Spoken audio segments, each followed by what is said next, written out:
പിതാവിൻ്റെയും പുത്രൻ്റെയും പരിശുദ്ധാത്മാവിൻ്റെയും നാമത്തിൽ ആമേൻ. എൻ്റെ പ്രിയപ്പെട്ട ഇന്ന് ഏപ്രിൽ 23 ബുധനാഴ്ച ഏറ്റു പ്രാർത്ഥിക്കുക. അമ്മേ പരിശുദ്ധ അമ്മേ, അമ്മേ പരിശുദ്ധ അമ്മേ, ദേവമാതാവേ, ദൈവമാതാവേ, കൃപാസനത്തിലൂടെ ഞങ്ങൾക്കും ഞങ്ങളുടെ ദേശത്തിനും അമ്മ മധ്യസ്ഥതയുടെ തന്ന എല്ലാ അനുഗ്രഹങ്ങൾക്കും കൃപകൾക്കും ഞങ്ങളിപ്പോൾ ഹൃദയം നിറഞ്ഞ നന്ദി പറയുന്നു. അമ്മേ പരിശുദ്ധ അമ്മേ, അമ്മേ പരിശുദ്ധ അമ്മേ, ദൈവമാതാവേ, 2004 ഡിസംബർ 7 തീയതി ഉച്ചകഴിഞ്ഞ് 2:30 കൃപാസനത്തിൽ സംഭവിച്ച അമ്മയുടെ പ്രത്യക്ഷപ്പെടലിനെ കുറിച്ച് തിരുസഭയ്ക്ക് സമർപ്പിച്ചിരിക്കുന്ന പഠനരേഖകളുടെ പഠനം ആരംഭിക്കുവാൻ ഞങ്ങൾ പ്രാർത്ഥിക്കുന്നു. അമ്മേ പരിശുദ്ധ അമ്മേ, ഭൂസ്വർലോകങ്ങളുടെ രാജ്ഞിയായ അങ്ങേയ്ക്ക് പ്രപഞ്ചപ്രകൃതിയെ തിരുസഭ പ്രതിഷ്ഠിക്കുവാൻ ഈ പ്രത്യക്ഷീകരണം വഴി പരിശുദ്ധ അമ്മേ, ജപമാല മാതാവേ, സകല പ്രാർത്ഥനയോടും ചേർത്ത് ഞങ്ങളിപ്പോൾ പ്രാർത്ഥിക്കുന്ന ഈ കുടുംബത്തിന്റെ പ്രത്യേക നിയോഗം ഏറ്റുപറ മക്കളെ.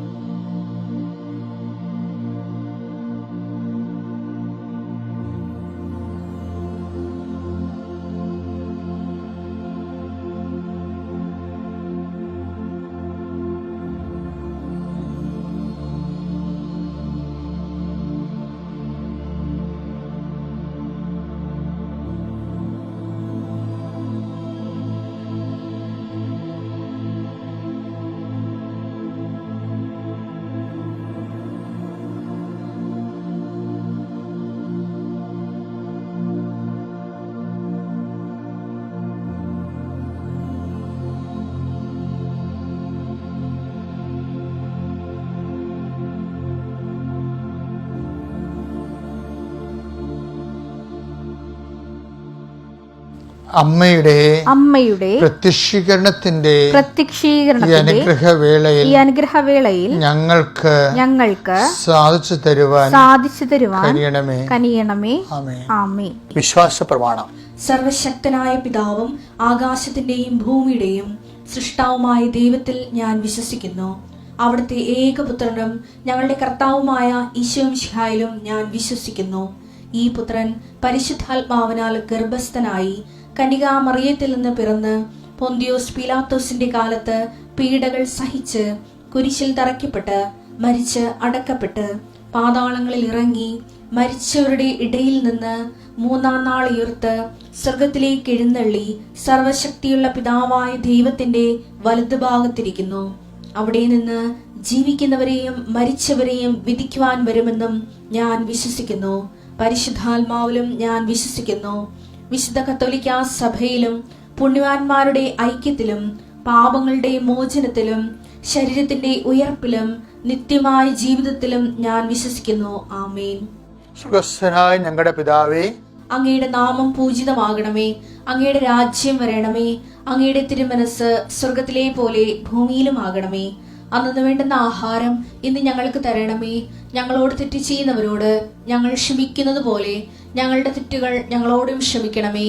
ഞങ്ങളെ പ്രലോഭനത്തിൽ ഉൾപ്പെടുത്തരുതേ, തിന്മയിൽ ഞങ്ങൾ രക്ഷിക്കണമേ. ആമേൻ. നന്മ നിറഞ്ഞ മറിയമേ, സ്വസ്തി. കർത്താവ് അങ്ങയുടെ കൂടെ സ്ത്രീകളിൽ അങ്ങ് അനുഗ്രഹിക്കപ്പെട്ടവളാകുന്നു.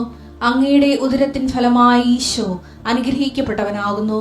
പരിശുദ്ധ മറിയമേ, തമ്പുരാന്റെ അമ്മേ, പാപികളായ ഞങ്ങൾക്ക് വേണ്ടി ഇപ്പോഴും ഞങ്ങളുടെ മരണസമയത്തും തമ്പുരാനോട് അപേക്ഷിക്കണമേ. ആമേൻ. കർത്താവേ, നിന്റെ ഉന്നതമായ നാമത്തിന് സ്വസ്ഥം ചെയ്യുന്നു. കർത്താവേ, നിന്റെ വിശുദ്ധ പൗരോഹിത്യത്തെ മഹത്വപ്പെടുത്തണമേ. കർത്താവേ, സഭയിലുള്ള സാന്നിധ്യം പ്രകടമാക്കണമേ. 39 വർഷം ഞാൻ അർപ്പിച്ച കൃപാനയുടെ യോഗ്യതയാൽ കൃപാസനത്താറെ ജീവനോടെ പ്രത്യക്ഷപ്പെട്ട പരിശുദ്ധ അമ്മയുടെ മാധ്യസ്ഥതലേ അത്താറിൽ നടന്ന 10,000-കണക്കിന് ആരാധന ശക്തിയാൽ ഈ പ്രാർത്ഥനയിൽ പങ്കെടുക്കുന്ന ഓരോ മക്കളുടെയും ഉച്ച മുതൽ ഉള്ളംകാല് വരെ കർത്താവിൻ്റെ രക്തം പടരട്ടെ. കർത്താവിൻ്റെ തിരുമുറുപാടുന്ന വലതുകരം, ആണിപ്പിടാർന്ന അത്ഭുതകരം, അടിപ്പണ പോലെ വൈദാഘാതം പോലെ ദൈവികമായ ശക്തിയാൽ നിന്റെ ഹൃദയത്തെയും ആത്മാവിനെയും ഹൃദയത്തെയും അധരത്തെയും കർത്താവ് സംശുദ്ധമാക്കട്ടെ. കർത്താവ്, അങ്ങയുടെ മക്കൾ ഇന്ന് സഞ്ചരിക്കുന്ന വഴികളെ ആശീർവദിച്ച് പ്രാർത്ഥിക്കുന്നു. കർത്താവ്, ഒരു ചിന്ത, നീ നടക്കേണ്ട വഴി ഞാൻ നിൻ്റെ മുഖത്ത് നോക്കി ഉപദേശിക്കുന്ന അളിച്ച കർത്താവിൻ്റെ ഉന്നതമായ നാമത്തിൽ നിനക്ക് സംഭവിക്കേണ്ട കാര്യങ്ങളെക്കുറിച്ച്, നിനക്ക് ആവശ്യമായ ഗൃഹപാഠങ്ങൾ ചെയ്തു തരുന്നതിന് പരിശുദ്ധാത്മാവിൻ്റെ സന്നദ്ധതയാണ് ആ വചനങ്ങളിലൂടെ വെളിപ്പെട്ട് വരുന്നുണ്ടെങ്കിൽ ആ വചനത്തിൽ വാഗ്ദാനത്തിൽ ആശ്രയിക്കുന്ന നിൻ്റെ കടന്നു പോകുന്ന വഴികളിൽ കർത്താവ് നിൻ്റെ ദൂതൻ അയച്ചുകൊണ്ട് നിൻ്റെ ജീവിത ലക്ഷ്യങ്ങളെ ക്രമീകരിക്കട്ടെ. എൻ്റെ കർത്താവിൻ്റെ ഉന്നതമായ നാമത്തിൽ സഭയുടെ അധികാരത്തിൽ കുരിശിൻ്റെ അടയാളത്തിൽ ദൈവത്തിൻ്റെ ശക്തിയാൽ നിൻ്റെ കുടുംബത്തെ കർത്താവ് ആശീർവദിക്കട്ടെ, നിൻ്റെ ചിന്തകളെ ആശീർവദിക്കട്ടെ, നിൻ്റെ തീരുമാനങ്ങളെ ആശീർവദിക്കട്ടെ, നിൻ്റെ ഉദ്യമങ്ങളെ ആശീർവദിക്കട്ടെ, നിൻ്റെ എല്ലാവിധ നടപടിക്രമങ്ങളെയും ആശീർവദിക്കട്ടെ. നീ കണ്ടുമുട്ടുന്ന വ്യക്തികൾ ആശ്രയിക്കപ്പെടട്ടെ, സംസാരിക്കുന്ന വിഷയങ്ങൾ ആശ്രയിക്കപ്പെടട്ടെ, എഴുതുന്ന കാര്യങ്ങൾ, ഒപ്പിടുന്ന കാര്യങ്ങൾ, തീരുമാനിക്കുന്ന വിഷയങ്ങൾ എല്ലാം നിലവിലുള്ള തടസ്സങ്ങളെ കർത്താവ് എടുത്ത് മാറ്റട്ടെ. ഏതെങ്കിലും വിഷയത്തിന് വേണ്ടിയോ വ്യക്തിയെ കാണാൻ വേണ്ടിയോ ആ വ്യക്തിയുടെ തീരുമാനങ്ങൾക്ക് നിനക്ക് അനുകൂലമായി മാറണമെന്നുണ്ടെങ്കിൽ അതിനുവേണ്ടി ആ വ്യക്തികളെ കർത്താവിൻ്റെ നാമത്തിൽ നിനക്കായി സമർപ്പിക്കുന്നു.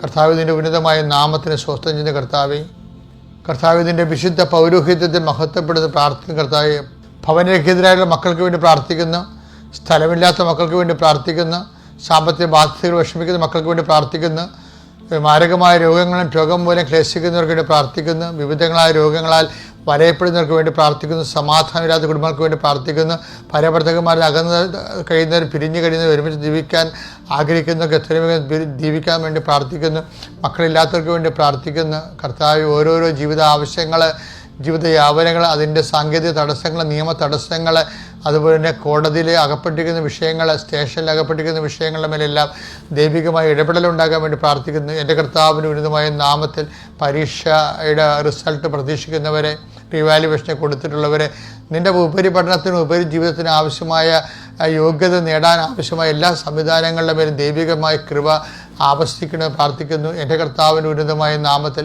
സഭയുടെ അധികാരത്തിൽ കുരിശിൻ്റെ അടയാളത്തിൽ അന്നു വേണ്ട ആഹാരം ഇത് ഞങ്ങൾക്ക് തരാൻ വേണ്ടി പ്രാർത്ഥിക്കാൻ പഠിപ്പിച്ച കർത്താവിൻ്റെ ചൈതന്യം നിൻ്റെ ജീവിത കുടുംബത്തെ നിലനിർത്താൻ വേണ്ടിയുള്ള നിൻ്റെ എല്ലാ പരിശ്രമങ്ങളെയും, തൊഴിൽ പരിശ്രമങ്ങളെയും, ജോലി പരിശ്രമങ്ങളെയും, ഉദ്യോഗ പരിശ്രമങ്ങളെയും കർത്താവിൻ്റെ നാമത്തെ ആശീർവദിക്കുകയും അതിൻ്റെ തടസ്സങ്ങളെ ഈശോനാമത്തിൽ ബന്ധിക്കുകയും ചെയ്യുന്നു. നിത്യം പിതാവും പുത്രനും പരിശുദ്ധാത്മാവിനെ എന്നേക്കും ആമേൻ. എൻ്റെ മക്കൾ, നമ്മൾ ഇന്നലെ ചൊവ്വാഴ്ച നിങ്ങൾ ഉടമ്പടി ധ്യാനം കൂടിയത് ഞാൻ പ്രതീക്ഷിക്കുകയാണ്. കൂടാത്തവരെ കൂടണമെന്ന് അഭ്യർത്ഥിക്കുന്നു. പ്രത്യേകിച്ച് നിങ്ങൾ ഉടമ്പടിയിലിരിക്കുന്നവർ കർത്താവിൻ്റെയോട് ചെയ്ത വാഗ്ദാനത്തിൻ്റെ വിശ്വസ്തതയാണ് അതിൻ്റെ ഉടമ്പടി ധ്യാനം കൂടുക എന്നുള്ളത്. അതുവഴിയാണ് ദൈവം നമ്മോട് സംസാരിക്കുന്നത്. ഉടമ്പടിയിൽ വൃത്തിയായിട്ടും വിശ്വസ്തയോടുകൂടി നമുക്ക് പങ്കെടുക്കാൻ കഴിയുന്നത്. ഇന്നലെ പറഞ്ഞത് മൂത്ത മകനെക്കുറിച്ചാണ് പറഞ്ഞത്. ഞാനത് സംക്ഷിപ്തമായിട്ട് ഇവിടെ പറയാം. നിങ്ങളതിൻ്റെ വലിയ വിശദീകരണമായ രൂപം ഉടമ്പടി ധ്യാനം കൂടി തന്നെ മനസ്സിലാക്കിയാൽ മതി. മൂത്ത മകൻ ഒരുപക്ഷെ കർത്താവിൻ്റെ വചനങ്ങളിലൊന്നും ഒരിക്കലും പാഴായിപ്പോവുകയോ, അല്ലെങ്കിൽ നമുക്ക് ചില സമയത്ത് തോന്നുന്നു ഈ മൂത്ത മകനെ ഇരുട്ടത്ത് നിർത്തിക്കൊണ്ടാണ് കർത്താവ് സംസാരിക്കണമെന്ന്. ഒരിക്കലുമല്ല. പരിശുദ്ധാത്മാവ് ഈ വിശുദ്ധ വാര ദിവസങ്ങളൊക്കെ എന്നോട് അവനെക്കുറിച്ചാണ് സംസാരിച്ചുകൊണ്ടിരുന്നത്. എന്ന് വെച്ചാൽ ദൈവരാജ്യത്തിൽ അവനോട് അപ്പൻ പറയുന്ന വാക്കില്ലേ, അവനെങ്ങാനും സങ്കടപ്പെട്ട് അവൻ്റെ വീട്ടിൽ നിന്ന് ഇളയ മകനെപ്പോലെ ഇറങ്ങിപ്പോകുമെന്ന് പറയുമ്പോൾ, ഇളയ മകനെ പണ്ടിതുപോലെ ഇറങ്ങിപ്പോകാൻ നേരത്ത് അവനെ പരിചരിക്കാതിരുന്ന, അവനോട് സാന്ത്വനങ്ങൾ പറയാതിരുന്ന, വീട്ടിൽ നിർത്താതിരുന്ന അപ്പൻ എന്തുകൊണ്ടാണ് മൂത്ത മകനെ സാന്ത്വനപ്പെടുത്താൻ വേണ്ടി പുറത്തോട്ടിറങ്ങുകയും പട്ടാങ്ങി പറഞ്ഞ് അവനെ കൂടെ നിർത്തുകയും ചെയ്തത്? എന്താ ഈ ഒരു വ്യത്യാസമുണ്ടേ? നമ്മളെപ്പോഴും ഇളയ മകൻ്റെ മാനസാന്തത്തിന് അമിതമായ പ്രാധാന്യം കൊടുക്കുകയും, അതുപോലെ തന്നെ അത് ചില ആൾക്കാർക്കെങ്കിലും എന്ത് തരത്തിലുള്ള തോന്നിവാസം ജീവിച്ചിട്ട് അവസാനം മുങ്ങി തിരിച്ചു വന്നാൽ മതി എന്നുള്ള തെറ്റായ ബോധം കൊടുത്തിട്ടുണ്ടെന്ന് ചില സമയത്ത് എനിക്ക് തോന്നിയിട്ടുണ്ട്. പക്ഷേ എപ്പോഴും ഞാൻ മനസ്സിലാക്കി. പക്ഷേ ചില ആൾക്കാർ എന്നോട് ചോദിക്കണത് എന്താണെന്ന് വെച്ചാൽ, ഞങ്ങൾ ദൈവത്തിൻ്റെ കൂടെയാണല്ലോ എപ്പോഴും, ദൈവത്തിൻ്റെ വചനങ്ങളൊന്നും ഞങ്ങൾ പാലിക്കാതിരുന്നിട്ടില്ല, ഞങ്ങളുടെ കുഞ്ഞുങ്ങളെയും ഞങ്ങൾ വിശ്വാസത്തിലാണ് വളർത്തുന്നത്, പക്ഷേ അവിശ്വാസികളെക്കാൾ മോശമായ ജീവിതാനുഭവങ്ങളല്ല അച്ഛൻ ഞങ്ങൾക്കുള്ളത് എന്ന് പറയുമ്പോൾ ഞാനും മനസ്സിൽ അന്തം വിട്ടു പോകും. ശരിയാണ് എല്ലാവരും പറയണത്. പള്ളിയിൽ നിന്ന് മാറി നടക്കുന്നവരാണ്, പള്ളിയും പട്ടക്കാരും ഇല്ലാതെ നടക്കുന്ന എത്രയോ മനുഷ്യർ ഇവിടെ ഈ ഭൂമിയിൽ ഭൗതികമായ സുഖങ്ങളൊക്കെ അനുഭവ സന്തോഷമായിട്ട് ജീവിക്കുമ്പോൾ ഇതുങ്ങൾ ഞെരുങ്ങളെ എന്തുകൊണ്ടാണെന്ന് ഞാൻ കർത്താവിനോട് ചോദിച്ചിട്ടുണ്ട്. അപ്പോൾ കർത്താവ് മൂത്ത മകനാണ് എന്നോട് ചൂണ്ടിക്കാണിച്ചിരിക്കുന്നത്.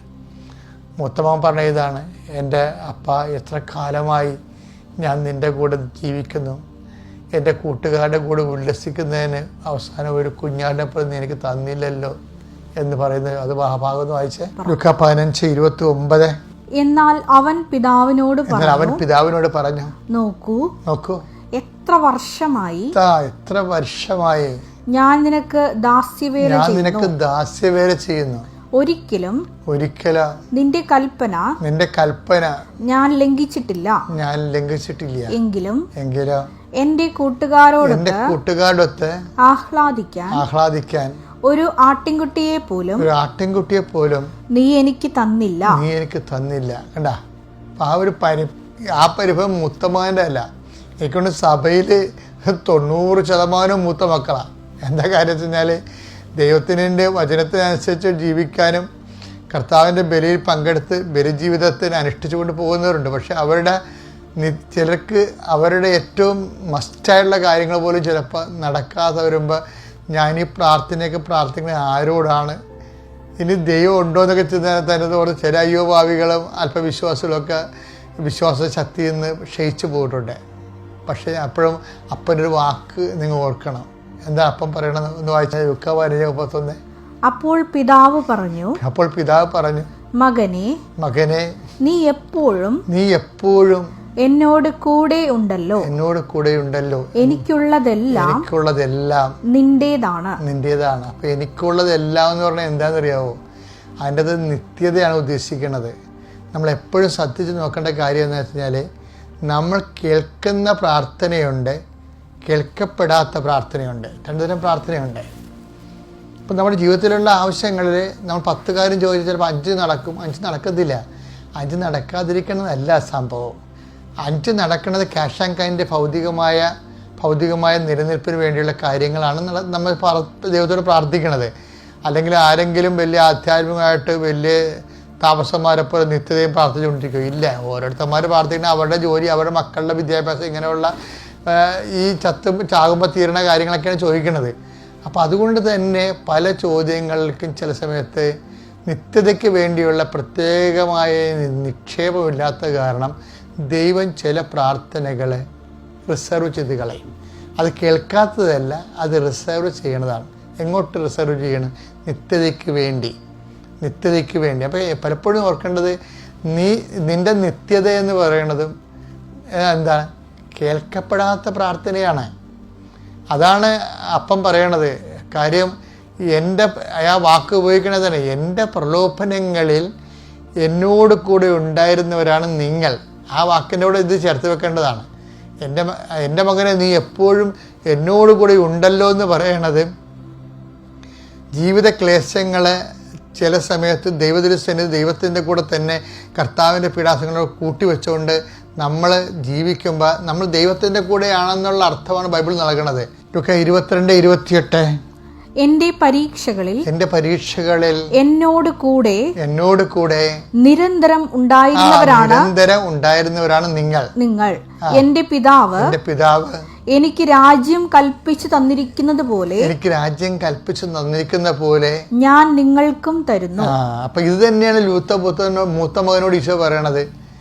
നീ എൻ്റെ മകന് എപ്പോഴും നീ എന്നോട് കൂടിയാണല്ലോ. അതാണ് നിരന്തരം എന്നോട് കൂടി ഉണ്ടായിരുന്നവരാണ് നിങ്ങൾ.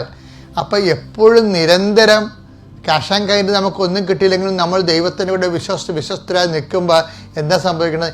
എൻ്റെ പിതാവ് എനിക്ക് രാജ്യം കൽപ്പിച്ച് നൽകുന്ന പോലെ ഞാനും നിങ്ങൾക്ക് നൽകുന്നു. നിത്യത അവകാശം ഓഹരിമാക്കുന്നതിന് വേണ്ടിയാണ് അനുദിന കാര്യങ്ങൾ ചില സമയത്ത് റിസർവേഷൻ വരണത്. ദൈവത്തിൻ്റെ ഇടപെടൽ റിസർവേഷൻ. അപ്പോൾ നിങ്ങൾ സന്തോഷിക്കുകയും ചെയ്യണം, നന്ദി പറയുകയും ചെയ്യണം. എന്താണ്? ഞാൻ കൊതിച്ചു തന്നില്ല, ആശിച്ചു തന്നില്ല, പക്ഷേ കർത്താവ് ആശിച്ചേക്ക് തന്നു. അതെൻ്റെ നിത്യജീവിതമാണ്. എൻ്റെ പ്രലോഭനങ്ങളിൽ എന്നോട് കൂടി ഉണ്ടായിരുന്നവരാണ് നിങ്ങൾ. എൻ്റെ മകനെ നീ എപ്പോഴും എന്നോട് കൂടി ഉണ്ടല്ലോ. എനിക്കുള്ളതെല്ലാം നിനക്കുള്ളതാണ്. ഒരു കാരണവശാലും കിട്ടാത്ത അനുഗ്രഹത്തെ ഓർത്ത് വിശ്വാസത്തിൽ അപാചയം ഉണ്ടാക്കരുത്. ദൈവം നിങ്ങൾ അനുഗ്രഹിക്കട്ടെ. Praise the lord. അത്യപൂർവ ദൈവാനുഭവങ്ങൾ ഇനി നിങ്ങൾക്കും സ്വന്തം. ഈ യൂട്യൂബ് ചാനൽ ഇതുവരെ സബ്സ്ക്രൈബ് ചെയ്തിട്ടില്ലെങ്കിൽ ഇപ്പോൾ തന്നെ സബ്സ്ക്രൈബ് ചെയ്യുക. ഈ വീഡിയോ ഇപ്പോൾ തന്നെ നിങ്ങളുടെ സുഹൃത്തുക്കൾക്ക് ഷെയർ ചെയ്തുകൊണ്ട് കർത്താവിന്റെ പ്രേക്ഷിതരാകുക.